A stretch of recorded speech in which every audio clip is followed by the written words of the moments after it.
When Miami beat Ohio State, the win came with the price tag of a couple of concerning-looking injuries on defense. Well, we got some great news heading into the Ole Miss game.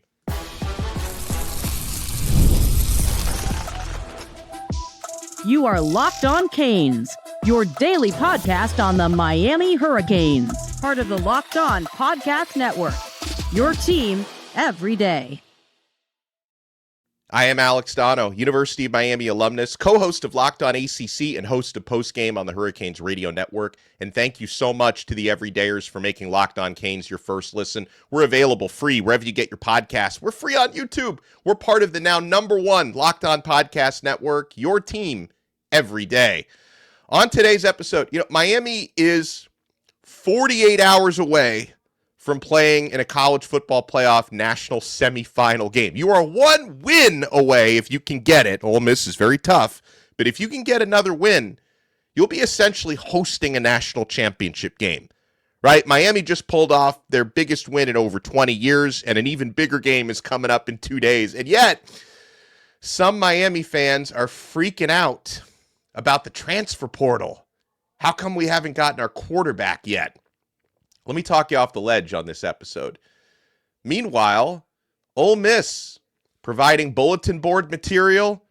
Hope Rueben Bain has his notebook out. But first, really good news on the injury report because, as mentioned, Miami comes off a really physical win against Ohio State. And, Miami is playing the most physical football in the entire country right now. You saw the way that they were able to stifle Ohio State's offense. Miami was winning at the point of attack. They were hitting really hard. You had to go up against the best wide receiver tandem in the country. And you came out of that game with some banged up players, including one of your starting cornerbacks, O.J. Frederique, who has been crucial to Miami for the last 2 years.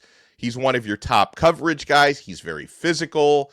Like, you're really going to want to have O.J. Frederique in a matchup like this when you go up against guys like Trey Wallace, Dejon Stribling, Deuce Alexander, and, of course, a quarterback that can extend plays to get the football out to these guys, and Trinidad Chambliss, because the longer you extend plays, the harder it is to stay in coverage. So you want to have the services of one of your starting corners, and you want to be able to have that full rotation where Ethan O'Connor is playing really well, but you want to have, OJ and Ethan and Xavier Lucas and company being able to all be out there healthy for a matchup against one of the top passing attacks in the country.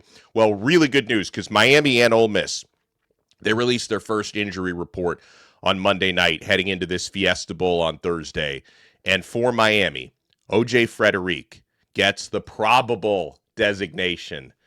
Hallelujah. Hallelujah. Now, probable is not quite as good as, not being listed. Unlisted means you're healthy. But, considering, the body language when OJ, picked up his injury late in that Ohio State game, that looked like something we were all collectively holding our breath. Like, man, that looks serious. We may not see him for a while. For him being listed probable is usually, it means 75 to 95% you're more than likely going to play. And O.J. Frederique was seen in, Miami had a couple of brief media viewing periods for practices leading up to this game. He was seen on the field. And so, it looks like O.J. Frederique, who's got a 70-plus coverage grade this season from Pro Football Focus, is going to be really critical in this matchup. It looks like O.J. is going to be able to play. Now, Miami has, throughout the playoffs, been without another one of their most physical cornerbacks, defensive backs, Damari Brown. I know he's been progressing, but how is Damari Brown progressing right now? Because this is another one. If you get OJ back, fantastic. If you can get Damari Brown back as well, we're going to feel really fortunate. That would be like the icing on the cake. Damari Brown is listed questionable, which, it's about a 50-50. We'll have to wait till the next injury report and the one after that comes out. But listed as questionable, Damari Brown is on that list with defensive lineman Cole McConaughey, who had injury trouble during the season, and another crucial one. Miami would love to have in this game healthy, another one who picked up something in that Ohio State game we were very concerned about. Defensive tackle, number 99, Ahmad Moten. And yeah, going up against, you want to be able to disrupt Ole Miss's offensive line as much as possible with your D-line. You want to be able to generate a pass rush from the interior. You want to be able to make Trinidad Chambliss as uncomfortable as possible. You want to be able to plug those interior running games. Do not let Kewan Lacey get off. If Miami could have a healthy, hopefully healthy as possible, Ahmad Moten Sr. for this matchup, it would be huge. I know David Blay and Justin Scott are playing very well, but yeah, your defensive tackle rotation is pretty thin if you don't have Ahmad Moten, who's a typical starter there. So him being listed questionable, Damari Brown being listed questionable gives me some hope that these guys can play. But yeah, I breathe a big sigh of relief that O.J. Frederique is listed as probable for this one. So as far as what Miami's defense is going up against, like this is one of those something's got to give situations where you have one of the top offenses in the country, one of the top defenses in the country. Now, I know, Ole Miss fans will say, hey, we went out there against a really good Georgia team and scored 39 points, which they did that. And, even in the matchup in the regular season that they lost against Georgia, I think they put up over 30 points in the L to Georgia. That's a really good defense. I think Miami's defense is on another level, especially when it comes to the defensive line. Miami has the most disruptive defensive line in the country, so I don't think this is going to be quite the same. But, again, Ole Miss's offense has basically proven throughout the year they can score against anybody, right? Does that anybody include Miami? We're going to find out. You're talking about the number 10 scoring offense in America at 37.6 points per game. The number 2 total offense in America, they put up just over 496 yards per game, which is just incredible. And then for Miami's defense, Miami has the 4th-ranked scoring D in the country. Hurricanes allow just 13 points per game. So you want to keep that number closer to 13 than to the 37 that Ole Miss usually scores. You want to keep that number probably somewhere in the middle of that. And Miami has the number 10 total defense in the country. The Hurricanes give up just over 285 yards per game, which is sensational. And, Miami, again, they've had success, a lot of success throughout the season in, keeping mobile quarterbacks in check. This is now the final boss of the mobile quarterbacks, the top guys, right? Miami did very well against the Marcel Reeds and the Tommy Castellanoses and the Byram Browns of the world. But, I give Trinidad Chambliss a lot of credit because, yeah, there are some similarities between Chambliss and Marcel Reed of Texas A&M. But the big difference is Chambliss is such a better and more accurate passer. So when he can extend plays, he's so much more dangerous in finding receivers downfield because Reed is not all that accurate. Miami was able to adapt well to Marcel Reed. He was finding some running lanes and hurting Miami with his legs early in the game. And then Corey Heatherman, as he usually does, finds a solution, finds some adjustments, and Miami was able to clamp down in the second half. So Hurricanes will try to make Ole Miss as one-dimensional as possible. And a lot of ways Miami makes opposing offenses one-dimensional is shutting down the rushing attacks, right? Shutting down Ohio State's, shutting down Texas A&M's rushing attack. This is a really interesting challenge coming up because Kewan Lacey has almost 1,500 rushing yards and 1,000 touchdowns this year. So this is going to be a great challenge for Miami, who's got, one of the top 5 rushing defenses in the country to try to keep that trend up against this opponent. But, all right, when we come back, did an Ole Miss wide receiver, did he disrespect and dismiss Miami's defensive line? You want to keep it locked right here, my friends. We're only getting started on this brand new episode of Locked On Canes. Folks, let's be real.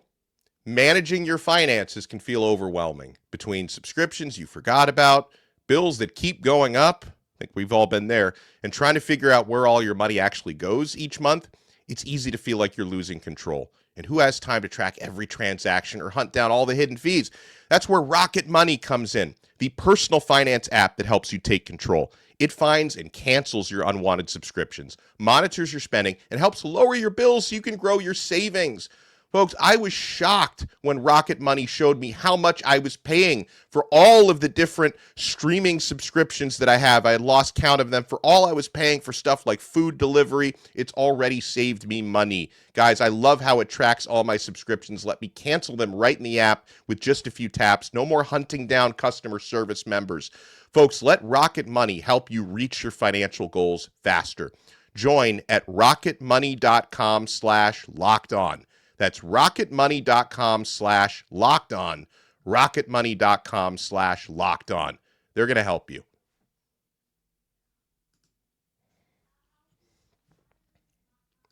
Thank you so much for making Locked On Canes your first listen. And folks, make sure you take advantage of the Everydayer Club. If you listen and watch every day, I call you an everydayer. And if you want to join the Everydayer Club, specifically the All Access tier, where I give you exclusive episodes called the Canes Colada. We give you an exclusive newsletter, one-on-one texting access with me. You want to go to lockedoncanes.supercast.com, or you can find the information in the show notes below. But become an everydayer, become an all-access member today. Okay, so I admit when I saw this headline and then I actually looked into it,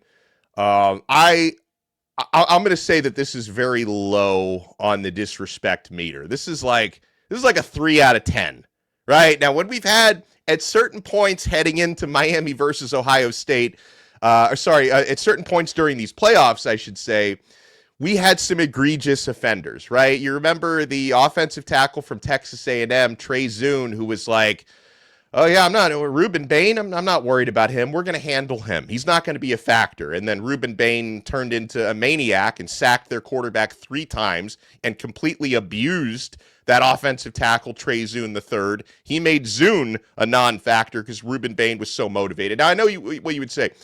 Do you really need extra motivation in the playoffs?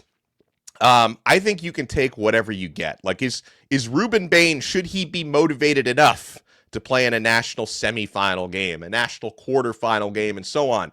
Absolutely. Rueben is always going to give 100%. But if you give Rueben some extra fodder and some extra bulletin board material, I think you can take his 100% and turn it into 105 or turn it into 110. Like, you give Rueben Bain an extra edge, it's just unnecessary. Like, why would you do that, okay?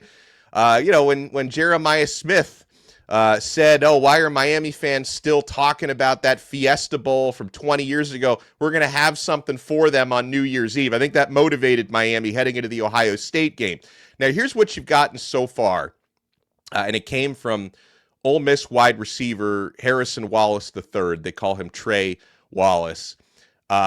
So he basically said he's not concerned about the Miami Hurricanes defensive line. So he was asked the question, when opposing teams have really good D-lines like Miami's, does that change the type of routes you run?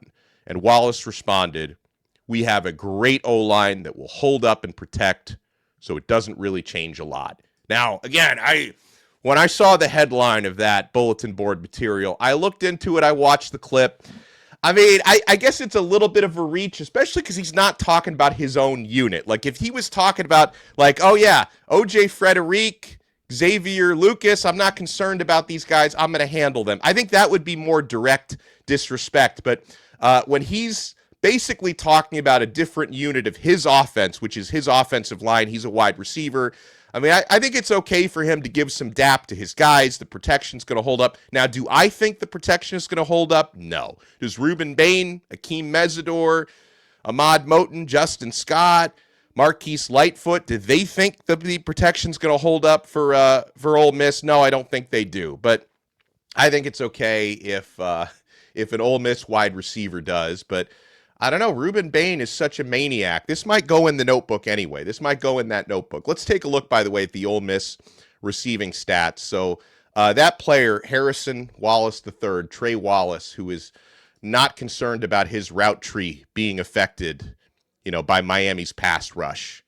We have a great O-line that will hold up and protect, so it doesn't really change a lot. He said, a little bit dismissive, yeah, a little coy, maybe. Now, Trey Wallace is Ole Miss's top receiver this year. It's very much a receiver by committee. They don't have anybody over 1,000 yards, but they have a bunch of guys who are close. Wallace has hauled in 57 catches for 894 receiving yards, 4 touchdowns. Dejon Stribling, 734 yards receiving, 6 touchdowns. Deuce Alexander, 677 yards receiving, 2 touchdown catches. Daquan Wright, a tight end that Miami's going to have to worry about. They have a couple of dangerous tight ends there. Wright with 571 receiving yards and 4 touchdowns. Caden Lee, 568 receiving yards and 3 touchdowns. So they've got a lot of different receivers. Basically, this means Trinidad Chambliss spreads the football out a lot, right? And again, that's why it's so important for Miami to hopefully have a healthy O.J. Frederique, a healthy Damari Brown, alongside a healthy Xavier Lucas, with Ethan O'Connor rotating in, with Keontae Scott at nickel. Keontae Scott is playing some of the best football in the entire country. Just had that massive pick 6 against Ohio State, had a forced fumble against Texas A&M. Jacoby Thomas at safety is playing some of the best football in the country. He had a big interception to seal the game against Ohio State. So Miami's defensive backfield, to me, that's a great strength versus strength matchup, right? A really well-rounded receiving core for Ole Miss with a quarterback who likes to spread it out, and a really deep, well-rounded defensive backfield, especially if you get a couple of these injured guys back. That's going to be an awesome strength versus strength matchup for Ole Miss against Miami. And remember, we're going to be doing a crossover episode this week. It's either going to come out tonight or tomorrow. I'm going to be joined, and he's going to be joined by me. I'm going to be joined by him. It's going to be streaming on both channels. Stephen Willis from Locked On Ole Miss. I'm sure he's going to have some choice words for Lane Kiffin. Oh, and by the way, if you want to talk about bulletin board material, can we allow this? Now, this was said by now former Ole Miss head coach Lane Kiffin. So maybe this no longer applies since he's at LSU now, but he started the season with Ole Miss. And I still remember when Kiffin was on the Pivot podcast, co-hosted by my guy Channing Crowder, one of the most, really one of the best interview sports pods out there. Kiffin trolled Carson Beck, and Miami trolled them for allegedly giving $4.3 million to Carson Beck. He was like, $4.3 million? Did they watch his game against us from last year? So Kiffin had some choice words for Carson, and I'm sure that was something that motivated Beck. And yeah, Miami is going to look for another efficient performance from QB1. And I think this is the type of game against a defense that's not quite up to the level that Ohio State's and Texas A&M's D was at. I think Miami's going to be able to open up the passing game a little bit more. I expect Malachi Toney, who's been, kind of statistically been held in purgatory for the past couple of weeks. I think Toney can have a breakout game of sorts this week. And Miami's running game should have opportunities, right? When you're going up against the 65th ranked rushing defense in the country. Now, like a lot of teams that get this far into the season, in the postseason, Ole Miss's rushing defense has been trending better as the season goes on. But I still don't believe they are up to the caliber that Ohio State's and Texas A&M's rushing defenses were. So Mark Fletcher Jr. is going to try to have a big game and set the tone for Miami. And as far as the passing game goes, get the football out to your playmakers. Find Malachi Toney, find CJ Daniels, find Keelan Marion, find JoJo Trader, and Beck needs to continue what he's been doing for the past 6 games. Do not turn the football over. He's got just 1 interception over his past 6. Let's keep taking care of the rock. You win that turnover margin, you're going to have a really good chance to win this football game. Now, Carson Beck is the QB of the present. Who will be the QB of the future? And why are Miami fans freaking out so much when the team is about to play in the national semifinal? You want to keep it locked right here. We're not done yet on Locked On Canes.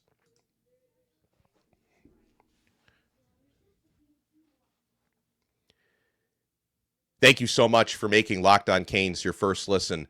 You see, other teams out there making portal additions. Now, we talked about it within the last several days that Miami's number 1 quarterback portal target was Brendan Sorsby from Cincinnati, who I think Miami wanted him to be a little bit patient as Miami is progressing through the college football playoff. But Sorsby He made a decision that is probably, he thought is a good football decision for him, probably a really good personal life decision for him as well, because his girlfriend plays volleyball now at Texas Tech. So Sorsby has become a Red Raider. So Miami's top quarterback target is off the board.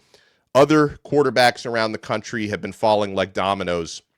And so, I've gotten a lot of questions and messages in my inbox from everydayers in recent days, like, hey, at what point do we start to freak out a little bit that, we're not going to have a good transfer quarterback? That, the last couple of years, we hit a grand slam home run with Cam Ward, got a really good one. I would say we hit a home run as well with Carson Beck. And so who's it going to be next year if it's not going to be Sorsby? And first thing I would say is I think we need to learn to trust Mario Cristobal and his staff a little bit more with this stuff, that their timeline doesn't always line up with our timeline. I mean, think about the last couple of years, how it played out. Like, Miami was able to land Cam Ward really late in the process. And thank God Miami didn't settle for someone while waiting for Cam Ward. Because Ward, remember, he declared for the NFL draft. And it wasn't until mid-January that Ward decided to back off his draft pledge and come to the U. If Miami had lost the game of chicken with him and panicked and picked up like a DJ Uiagalelei type instead of Cam Ward, I mean, would have been an absolute disaster. And then last year, same thing. Miami had really targeted John Mateer, who went to Oklahoma. And when Mateer picked Oklahoma, a lot of Miami fans were like, hey, there's not going to be anybody left. We're freaking out. We're not going to get a quarterback. And then everything ended up working out again a little bit later in the process. I think it was closing in on mid-January again last year when Carson Beck, who had declared for the NFL draft, pulled his name out of the draft, decided to come to Miami. And that happened after a lot of other quarterback dominoes had come off the board at that time.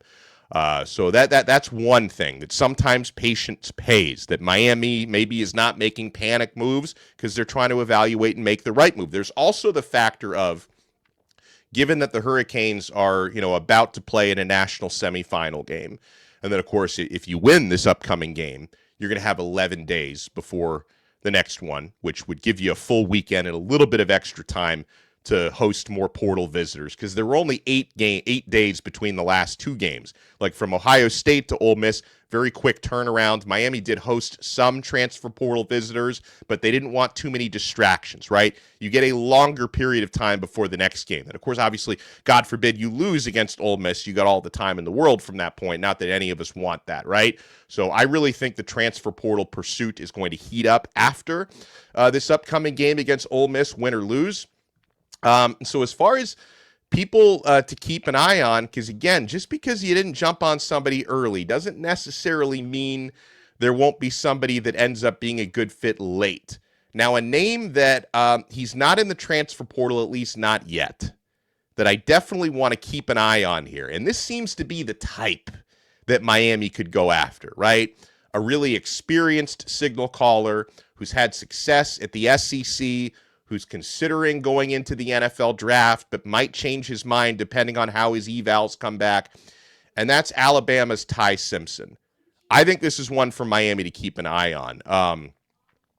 His agent told On3 Sports that they have not made a decision yet in terms of NFL draft or staying at Alabama or transfer portal. No decisions have been made, was the quote about Ty declaring for the draft at this point. He is still evaluating everything with his family and close advisors. That's what Peter Webb, his agent, told Pete Nakos of On3 just a couple of days ago. And there seems to be some buzz that Simpson, assuming he's not projected to be a first day or even second day draft pick, could decide to do what, Carson Beck decided to do last year. Now, if he does hit the transfer portal, it's obviously not automatic that Miami is the spot. And for whatever reason, there has been some buzz for Simpson coming out of Tennessee Volunteers circles that they think that could be the spot for him. I mean, listen, I just think Miami, to me, and no disrespect to Tennessee, although I will disrespect Tennessee a little bit because they haven't beaten a ranked opponent in years. They were a little bit of a fraud this year. But in terms of Miami, you think about the O-line, the running game that they're going to have in place for next year. Mark Fletcher is coming back next season to Miami. You have Malachi Toney and a talented group of receivers there. A team that's proven this year they can get to, at the very least, the Final Four of the college football playoff. I think if it comes down to NIL bids and it comes down to finding a good spot to improve your draft stock, I think Ty Simpson would and should take a long, hard look at Miami. Now, I know what some of you are going to say. Ty, do we really want Ty Simpson? Ty Simpson this year, I know he and Bama faded down the stretch. He was playing through significant injuries late in the season, so he's going to have time in the offseason to mend his body. And it's nothing serious enough, I don't think, to keep him out of spring ball, but he's going to have time to mend his body. And Simpson this year threw for almost 3,600 yards, 28 touchdowns, 5 interceptions, scored 2 rushing touchdowns, moves around a little bit, has some mobility. I think if you put experienced in the SEC, I think if you take a guy like that, put him behind Miami's offensive line with Miami's weapons, playing an ACC schedule with a chance to be in the college football playoff, I think he could do well if improving your draft stock and having a chance to play for a championship is your goal. I think Miami could be a great spot for him. And then also, at the time I'm talking with you guys, nothing has been settled yet with Arizona State quarterback Sam Levitt, who I really, really like. Now, Levitt, unfortunately, would have to miss spring ball because he's coming off a Liz Frank injury and surgery. Presumably would be healthy, though, by the time next season starts. For a couple days, it was really looking like Sam Levitt to Kentucky. Like, that was looking like a virtually done deal. But then it was either this morning or late last night, Kenny Minchey of Notre Dame, former Notre Dame quarterback, flipped his commitment from Nebraska to Kentucky. Now, I don't think you're doing that to go and be Sam Levitt's backup. So I'm pretty sure with Kenny Minchey now committing to Kentucky, that means Kentucky is not going to be getting Sam Levitt. Now, here's the thing. LSU is looking like the favorite for Levitt right now. But until that's done and dusted and settled, you don't necessarily rule Miami out. So it's just one to watch that's out there, okay? So I do think at the end of the day, Miami is going to end up feeling comfortable with their quarterback situation. I'm also not going to rule out the guys who are in the building, right? When you're talking about a team that's going to be stacked at both lines of scrimmages next year, as they have been over the past couple of years, a team that's going to have a really, really good running game with the likes of Mark Fletcher and Gerard Pringle and Marty Brown, who are all going to be back next year. You throw Javion Mallory into that mix, I think Miami's going to be in good shape running the football. You've got Malachi Toney back at receiver next year. Miami does have the option in the building of Emory Williams, who knows the offense very well at this point, or Luke Nickel heading into his second year. Maybe even the possibility of Darion Coleman as a true freshman competing for the job. I know that would be a little risky for a team with championship aspirations, but it's not as if Miami doesn't have options within the building already. So I'm confident that by the time all the dust is settled, Miami's going to have a good situation at quarterback heading into next year. Thank you so much for making Locked On Canes your first listen. This is not going to be our only episode of the day. We're going to talk with the truth teller later on today. I had to hit you with something early, and then we're going to hit you something a little bit later with Bruce. I'm back in the country. I'm back in the USA. USA! USA! And we'll talk to you again next time on another episode of Locked On Canes. We are part of the awesome #1 Locked On Podcast Network. Your team every day.